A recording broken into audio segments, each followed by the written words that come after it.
county clerk section was pretty quick, and this one will actually be a little longer so we can get a little bit more in depth. I will go ahead and begin by introducing both candidates for District 41.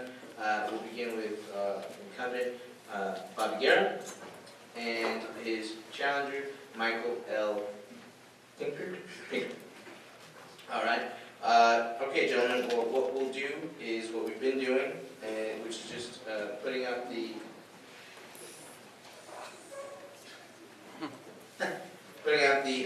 public question to each candidate in ballot order, and you can help me with that in a second. Ballot order, do we have any idea? All right, Mr. Guerra. Question. What skills, attributes, experiences have you acquired in public offices have you held that make you qualified for the position you are seeking? Well, first of all, I've been in the House of Representatives for 5 years, and I want to continue to go back and finish unfinished business in Austin. I believe that not only my experience in the House of Representatives has been very, very helpful, but also the committees I've served on. I'm also one of the more senior members now. In the House of Representatives, seniority is extremely important if you want to get on important committees, and that takes time. And I'd like to go into my fourth session, and I'm sitting on some very important committees, public health and energy, and I've sat on other committees as well in the past, such as transportation. And so I think it's important, seniority is important, and I ask for your vote, and again, thank you for this great moment. Thank you. All right, same question to the challenger, Mr. Pinker. What skills, attributes, experiences have you acquired and public offices have you held that make you qualified for the position you are seeking? Thank you. First of all, I'd like to say thank you to Futuro RGV, the sponsors, my family, and all of you for being here today to listen to us. As far as experience goes, I have to be honest right out the gate, I've never been a politician. I've never held public office, but I have been a public servant for over 20 years. I have over 10 years of EMS experience. I have over 10 years of working with the boys clubs and the community centers in this local area. I've worked for the juvenile correction systems for over 3 years, and I'm currently an educator and a coach for the McAllen School District. And I continue to push for the children of this area, the women of this area. I feel like their rights have been violated.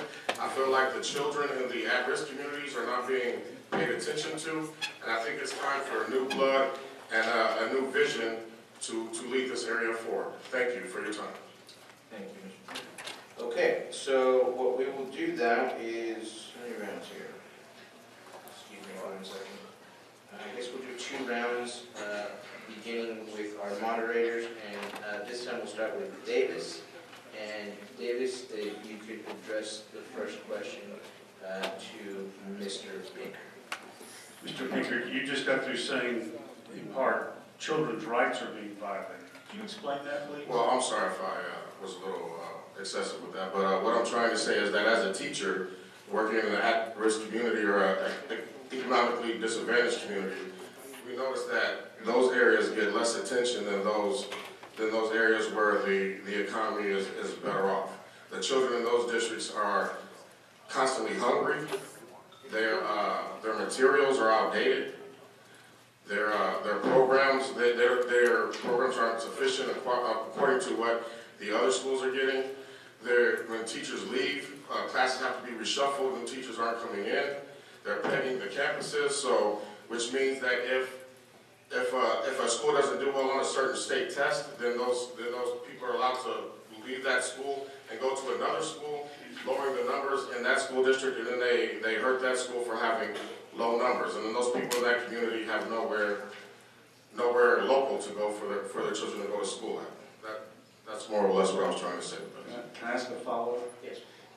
There's reports that the federal government says that the Texas Education Agency has, over the years, held down the population of special needs children, things to 8.5.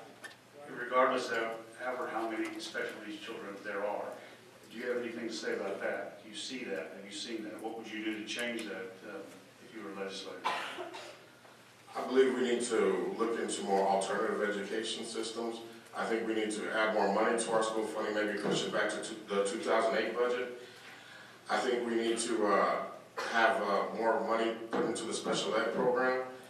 I think that all children in every classroom isn't as productive as it sounds. And I believe that children with special needs need more personal attention, and funding needs to be put towards such. Okay. Next question would be from Monica to Mr. Guerra. Perception, unfortunately, is reality.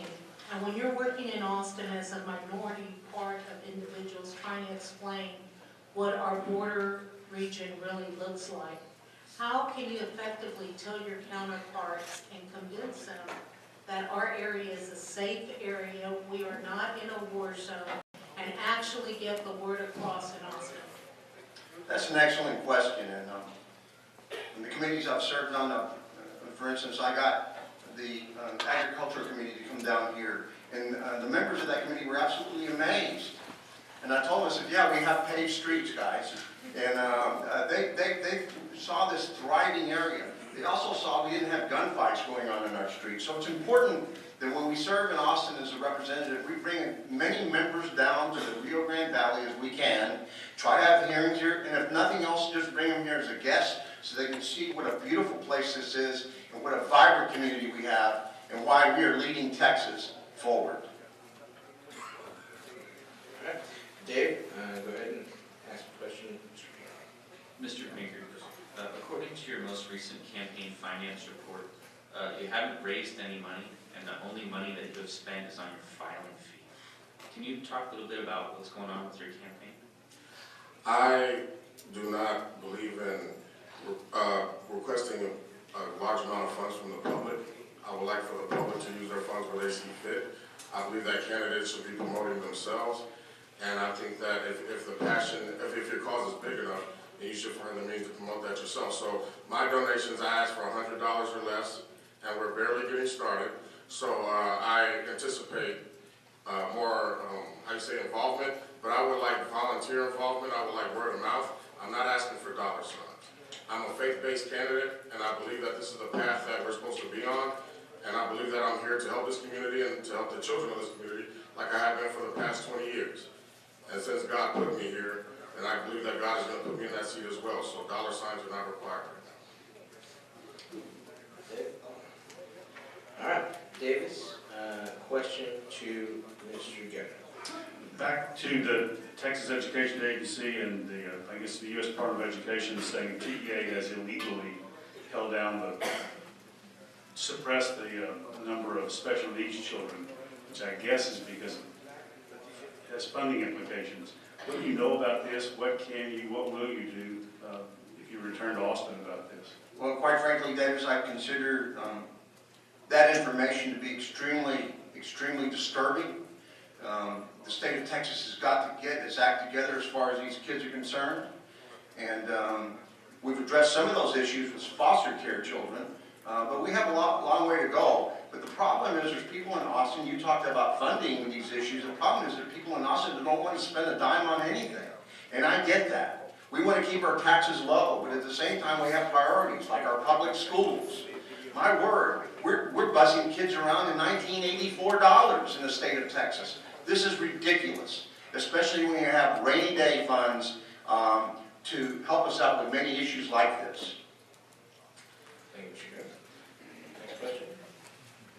Mr. Pinker, $800 million has been given to the Department of the Department of Public Safety, and the state of Texas renewed the $800 million.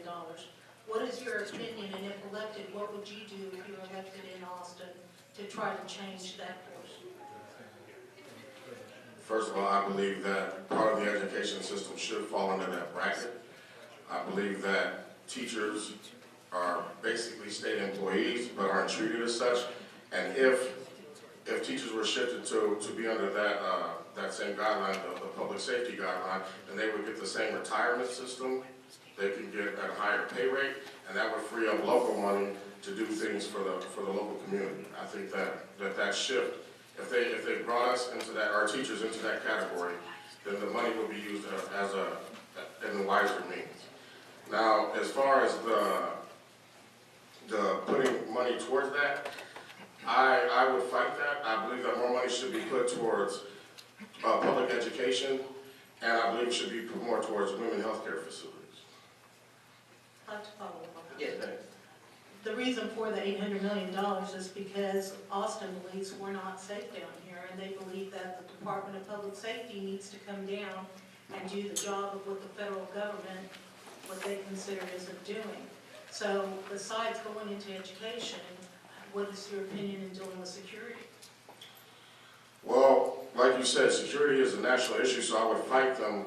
I would fight the notion of bringing more public safety officials down here. I think our money can be used in a wiser spectrum. But I do understand that from a national point of view, the way that the violence on the border looks. However, working EMS and working this entire border region, I think that I will be able to convince people in Austin that the money can be used in a wider way. I have a frontline view of what's been going on down here because of that. Thank you. All right, Dave, and this will be the last question of the panel questions, and this question will be to Mr. Guerra. Mr. Guerra, in 2014, Hidalgo County voters rejected the Hidalgo County Hospital District. And you and some other lawmakers went back to Austin, put in some protections, lowered the maximum tax rate, and changed the name to the Hidalgo County Healthcare District. Voters rejected it by an even bigger margin. It only takes 50 signatures from registered voters to put that issue back on the ballot.